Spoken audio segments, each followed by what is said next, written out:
நண்பர்களே, தோழர்களே, உங்கள் முன்பு இன்றைய சிங்கநாதம். நான் ஒரு 3 மாதமாக இந்த சேனலில் நான் உங்கள் கூட பேசவில்லை. ஏனென்று கேட்டால், உலகம் மிகவும் தவறான பாதையில் சென்று கொண்டிருக்கிறது. இதை ஏராளமானவர்கள் பேசி வரும் நிலையில் இதை பேசுவதற்கே நான் விரும்பவில்லை என்ற காரணத்தால் தான் பேசவில்லை. இருப்பினும் தற்போது உள்ள நிலை என்னவென்றால், இஸ்ரேல் ஈரான் டசல் நடந்து கொண்டிருக்கிறது, போர் நடந்து கொண்டே இருக்கிறது. அதுபோல் இந்த போரில் 2-3 நாட்களாக அமெரிக்காவும் தங்களை ஈடுபடுத்தி கொண்டுள்ளார்கள். இது எவ்வளவு நாள் நீடிக்கும்? இந்த போர் நீடிக்கும். ஏற்கனவே உக்ரைன் ரஷ்யா போர் 3 ஆண்டுகளாக நடந்து வருகிறது. இது இப்படியே நடந்து கொண்டு இருந்தால் தேர்ட் வேர்ல்டு வார் ஏற்படுமா என்ற ஒரு கேள்வியும் உள்ளது. இன்று நான் ஜியோ பொலிட்டிக்கல் நியூஸ், உலக செய்திகளை பற்றி உங்களுடன் நான் பேச உள்ளேன். அதாவது, இந்த உலகில் நடப்பது மிகவும் நமக்கு நன்றாக தெரியவில்லை. இது எங்கேயோ ஒரு தவறான பாதையில் போய்கொண்டிருக்கிறது என்று நான் நினைக்கிறேன். இது என்னவாகும் என்று, நாளை என்ன என்ற கேள்வி நம் அனைவரது மனத்திலும் எழத்தான் செய்கிறது. இருப்பினும் உலக செய்திகள், ஜியோ பொலிட்டிக்கல் நியூஸ் என்ன நடக்கிறது என்பதை என்னுடைய ரசிகர்கள், தமிழ் மக்கள் தெரிந்து கொள்ள வேண்டும் என்பது என்னுடைய அவா. எத்தனையோ வீடியோ நீங்கள் கேட்குறீங்க.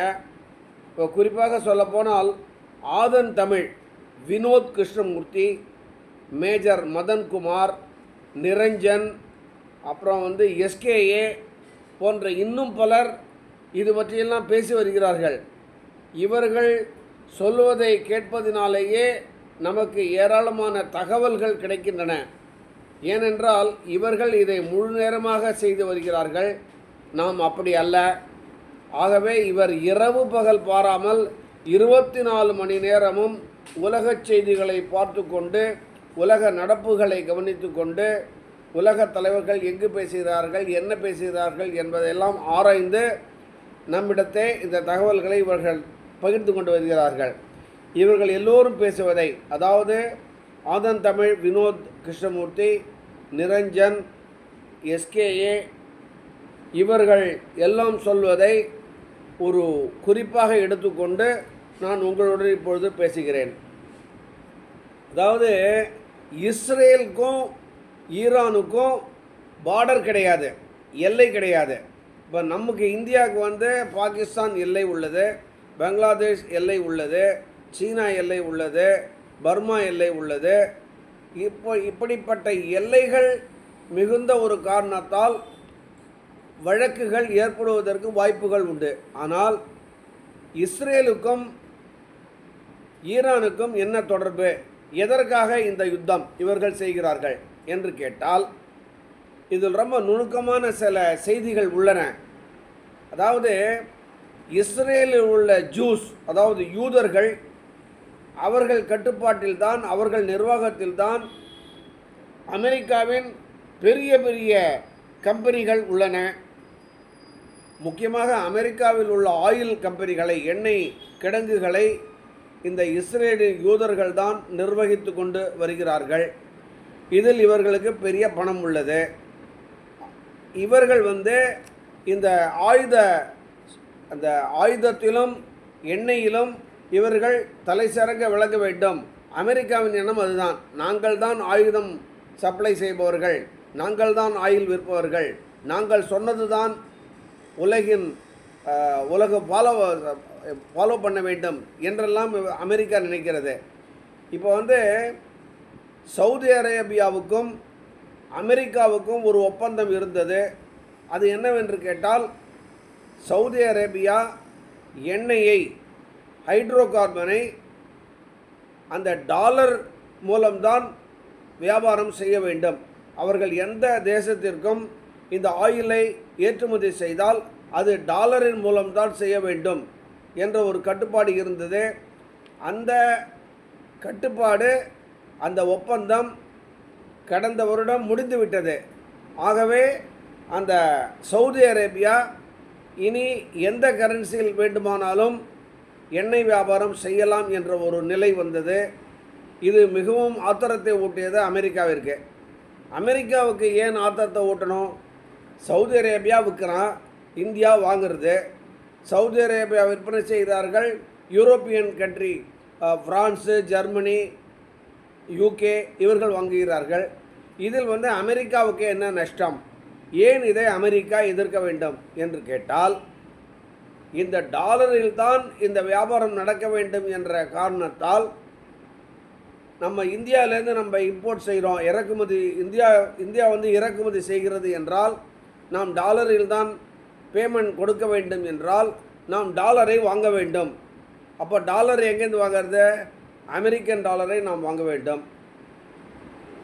அது மாதிரி ஒவ்வொரு தேசமும் ஒவ்வொரு நாடும் இது மாதிரி செய்ய வேண்டிய நிர்பந்தத்தால் டாலருக்கு எப்போவுமே டிமாண்ட் இருக்கிறது. அதுக்காக தான் இன்றைக்கி டாலர் 85 ரூபா 86 ரூபா நம்ம இந்தியன் கரன்சியில் இருக்குது. இதுபோல் எல்லா நாடுகளுக்கும் இதே தான் கதி. இதை உடைக்க வேண்டும் என்ற காரணம் உள்ளது. அதாவது ரஷ்யாவுக்கும் உக்ரைனுக்கும் ஏற்பட்ட போரில் ரஷ்யாவிடமிருந்து நாம் எண்ணெய் வாங்க முன்வந்தோம். ரஷ்யா நமக்கு 30% டிஸ்கவுண்ட்டில் விலையை குறைத்து கொடுக்கிறது. அதுபோல் ஈரானும் நமக்கு 30% குறைந்த விலையில் கொடுக்கிறது. ஆனால் அமெரிக்கா இந்தியாவிடம் சொன்னது, நீங்கள் ஈரான் ரஷ்யாவிடமிருந்து நீங்கள் எண்ணெய் வாங்கக்கூடாது என்று ஒரு எம்பார்கோ செய்ய துடித்தது. ஆனால் நரேந்திர மோடிஜி அவர்கள் இதை சற்றும் கண்டுகொள்ளாமல் ரஷ்யாவிடமிருந்து எண்ணெய் வாங்க ஏற்பாடு செய்தார். நாம் எண்ணெயை அங்கிருந்து ரஷ்யாவிலிருந்து 30% குறைந்த விலையில் இறக்குமதி செய்து கொண்டிருக்கிறோம். அதுபோல் ஈரானும் நமது நட்பு நாடுதான். ஈரானிய நாகரிகம், பர்சியன் நாகரிகம் மிகவும் பழமை வாய்ந்தது. அந்த நாகரிகத்தின் அடிப்படையில் தான் நம்முடைய இந்திய நாகரிகம் உள்ளது. நம்முடைய நாகரிகமும் பர்சியன் நாகரிகமும் ஒத்துப்போகிறது. இந்த நிலையில் டாலரில் தான் நம்ம வியாபாரம் செய்ய வேண்டும் என்ற கட்டாயம் இருந்தால் டாலரின் விலை மீண்டும் ஏறிக்கொண்டே போகும். 100 கூட தாண்டும். இந்த டாலர் 7 ரூபாய் 8 ரூபாய் அளவில் தான் இருந்தது ஒரு 60 வருடத்துக்கு முன்பு. இன்று 85 ரூபாய். இது அமெரிக்காவினுடைய நிலைப்பாட்டால் நாம் எதற்காக அமெரிக்காவை அவர்கள் வழியில் ஏன் செல்ல வேண்டும் என்ற எண்ணம், அந்த எண்ணத்தில் தான் நமது பிரதமரும் பயணிக்கிறார். பிரிக்ஸ் மாநாட்டு, பிரிக்ஸ் என்ற ஒரு அமைப்பு ரஷ்யா, சைனா, இந்தியா இந்த முன்னெடுத்து செய்தது. இந்த பிரிக்ஸ் அமைப்பு வந்தால் இது டாலருக்கு எதிராக போகும். பிரிக்ஸ் என்ற ஒரு அமைப்பால் ஒரு புதிய கரன்சி உருவாக்கப்படும். ஆகவே இப்படி செய்தால் யூஎஸ் டாலருக்கு டிமாண்ட் இருக்காது. யாரும் யூஎஸ் டாலரை வாங்க மாட்டார்கள். அதனால் டாலர் விலை குறையும். இதுதான் அமெரிக்காவுக்கு. மேலும் அமெரிக்காவுக்கு மற்றொரு என்னவென்றால், அவர்கள் ஆயுதங்களை தயாரிக்கிறார்கள். அவர்களது பிரதானமான வியாபாரமே ஆயுதமும் எண்ணெயும் தான். ஆயுதங்களை ஏற்றுமதி செய்ய வேண்டும். டாலரில் அனைவரும் பேமெண்ட் செய்ய வேண்டும். டாலருக்கான விலையை மேலும் மேலும் ஏறி அப்படியே நிலைத்திருக்க வேண்டும் என்ற எண்ணம் அமெரிக்காவிற்கு. இதுதான் ட்ரம்ப் ஒரு வியாபாரி, டொனால்டு ட்ரம்ப். அதை தான் அவரும் இன்றளவும் இந்தியாவையும் மற்ற தேசங்களையும் அவள் கட்டாயப்படுத்தி கொண்டிருக்கிறார். ஆனால் நம்முடைய நாடு, பாரத நாடு, நரேந்திர மோடிஜி இதற்கு கட்டுப்பட விரும்பவில்லை. அதுபோல் இந்த பாகிஸ்தான், அது ஒரு பயங்கர நாடு. பாகிஸ்தான் ஏற்றுமதி செய்வது ஒன்றுதான், பயங்கரவாதம், அதை டெரரிசம், அதைத்தான் அவர்கள் எக்ஸ்போர்ட் செய்கிறார்கள். அந்த நாட்டில் எந்த உற்பத்தியும் பெரிதாக சொல்லும் அளவில் இல்லை. அவர்கள் ஏற்றுமதி செய்வதற்கு எதுவும் இல்லை. அது பஞ்சத்தில் வாடிக்கொண்டிருக்கிறது. பிச்சைக்காரராக கொண்டிருக்கிறார்கள் இந்த பாகிஸ்தானியர்கள். அது பிச்சைக்கார நாடாகவே இன்றளவும் உள்ளது என்று அந்த எஸ்கேஏ, ஆதன் தமிழ், வினோத் கிருஷ்ணமூர்த்தி, நிரஞ்சன் போன்ற அனைவரும் பேசிக்கொண்டிருப்பதை நீங்கள் கேட்கலாம். அந்த பிச்சைக்கார நாட்டுக்கு ஏற்றுமதி செய்வது டெரரிசம் தான், பயங்கரவாதம் தான். இந்த நாட்டை என்கரேஜ் செய்கிறது அமெரிக்கா, உற்சாகப்படுத்துகிறது அமெரிக்கா. ஏனென்று கேட்டால், ஈரானை தாக்க வேண்டும் என்றால் அவர்களுக்கு அமெரிக்காவிலிருந்து வெகு தூரம் உள்ளது. ஆகவே பாகிஸ்தானில் ஒரு பேஸ், ஒரு ஏர் பேஸ் அங்கே வாங்கி கொண்டிருந்தால், அது கிடைத்தால் அதிலிருந்து ஈரானை தாக்கலாம். ஆனால் இப்போ ஈரான் ஒரு இஸ்லாமிய நாடு, பாகிஸ்தான் ஒரு இஸ்லாமிய நாடு, பயங்கரவாத நாடு என்றாலும் இஸ்லாமியர்கள் நாடு, இஸ்லாமிய பயங்கரவாதம் அதுதான் ஈரானும் பாகிஸ்தானும் நண்பர்களாகவே பல்லாண்டுகளாக மத ரீதியில் உள்ளார்கள். இருப்பினும் அந்த பாகிஸ்தானுக்கு அசீம் முனீர் அவரை அமெரிக்காவில் அரவழைத்து டொனால்டு ட்ரம்ப் அவர்கள் விருந்து கொடுத்துள்ளார். இதற்கான என்ன காரணம்? அதாவது பாகிஸ்தானில் நமக்கு ஒரு பேஸ் கிடைத்தால் நாம் ஈரானை தாக்கலாம். அதுபோல் அமெரிக்காவுக்கு வேறொரு எண்ணம் என்னவென்றால் சைனாவையும் தாக்கலாம். ஒரு ஏகாதிபத்திய வாழ்க்கையை, உலகை வைத்துக்கொள்ள நினைக்கிறது அமெரிக்கா. இந்த ஏகாதிபத்தியத்துக்கு ரஷ்யாவும் சீனாவும் எதிர்த்து நிற்கிறது. இந்த நிலையில் சீனா இந்தியாவுக்கு எதிராக எந்த காலமும் போக முடியாது. ஏனென்று கேட்டால், இந்தியாவை வைத்து அமெரிக்கா சீனாவை தாக்குவதற்கு இடம் அளிக்காது. ஆகவே இந்தியாவை வெறுப்புக்கு உண்டாக்க சீனா நினைக்காது. இப்போ என்ன கேட்டால், சைனா இந்தியா ஓரணிகள் அந்த பிரிக்ஸ் என்ற அமைப்பில் வந்துவிட்டால் அமெரிக்கா திவால் ஆகும். மேலும் ஒரு தகவல் என்னவென்றால், அமெரிக்காவின் பொருளாதாரம் $38 ட்ரில்லியன் கடனில் உள்ளது. இன்று நீங்கள் பார்த்தால் அமெரிக்கா ஒரு ஏழை நாடாகவே இருக்க வேண்டும்.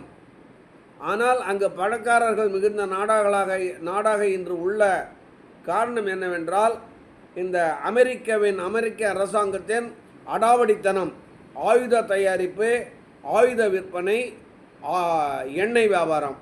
இப்போ ஈரான் என்ன சொல்கிறது என்றால், இந்த எண்ணெயை நாங்கள் 30% குறைந்த விலையில் நாங்கள் விற்கிறோம் என்றால் அதற்கு காரணம், இன்னொரு 20-25 ஆண்டுகளுக்கு மேல் இந்த எண்ணெய்க்கு டிமாண்ட் இருக்காது.